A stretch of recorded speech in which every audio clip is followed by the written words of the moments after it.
Hello everyone, welcome back to my mini blog. তো দেখো, আমরা এসেছি মামার বাড়িতে, আর এখানে আমার ভাই আমার চুলে এটা কি করছে সেটাই ভাবছো। তো আমি কিনেছিলাম একটা হেয়ার কার্লি মেশিন, তো সেটাই সেদিনই এসেছিল, মানে আমরা যেদিন মামার বাড়ি গিয়েছিলাম। তো সেটার বাড়ির থেকে চেক করে যাওয়া হয়নি যে ঠিকঠাক আছে কিনা, তাই মামার বাড়িতে গিয়ে আমি একটু চেক করে নিলাম যে ঠিকঠাক আছে কিনা। তো ঠিকঠাকই আছে। দেখো, এখানে কিন্তু আমার একটুখানি চুল নিয়ে ও হচ্ছে কার্লি করে দিল। আর তারপরে দেখো, এখানে আমরা মামার বাড়ি গিয়েছিলাম, তার একটা রিজন আছে, তারও তোমাদের সাথে শেয়ার করছি। তো এই যে এই দিদিটার হচ্ছে বিয়ে ছিল, সেই কারণেই কিন্তু আমরা মামার বাড়ি গিয়েছিলাম। তো এখানে দেখো, দিদির ছিল আজকে মেহেন্দি, আর আমরা কিন্তু সকলে মিলে গিয়েছিলাম দিদির মেহেন্দি অনুষ্ঠানে। আর এখানে গিয়ে আমরা দেখছি এদিকে দিদিকে পড়াচ্ছে মেহেন্দি। আর অলরেডি দেখো, এক হাতের এই সাইডটাতে মেহেন্দি করানো হয়ে গেছে, আর ওই হাতটাতে মেহেন্দি চলছে।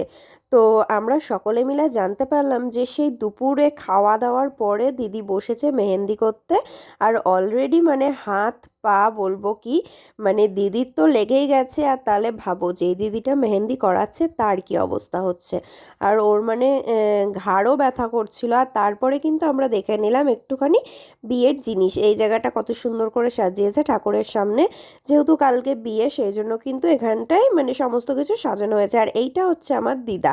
তো দেখো, এখানে হচ্ছে তারপরে আছে আমার মা, আর আমরা কিন্তু সকলে মিলে গিয়েছিলাম বিয়ের অনুষ্ঠানে। আর এইটা হচ্ছে আমার আরেকটা দিদা, মানে যেই দিদিটার বিয়ে তার হচ্ছে ঠাকুমা। আর পাশেই ছিল আমার ভাই। আর এখানে এসে দেখছি অলরেডি কিন্তু অনেকটাই মেহেন্দি করানো হয়ে গেছে। আর তারপরে কিন্তু আমি ভালো মতন দেখে নিলাম, আর মেহেন্দিটা কিন্তু খুব সুন্দর হয়েছিল।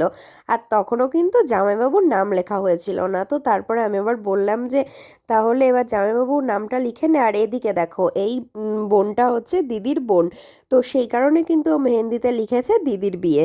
তো তারপরে দেখো, এখানে হচ্ছিল বাইরে সমস্ত ডেকোরেশনের কাজ। আর যেহেতু কালকে বিয়ে, অলরেডি আগের দিন সমস্তটাই শেষ করা উচিত ছিল, কিন্তু কোনো কারণবশত শেষ করা হয়েছিল না। তারপরে দেখো, চলে এসেছি আমি আমার মামার বাড়িতে। আর এটা হচ্ছে আমার ছোট মামি, আর এইটা হচ্ছে আমার বুনু।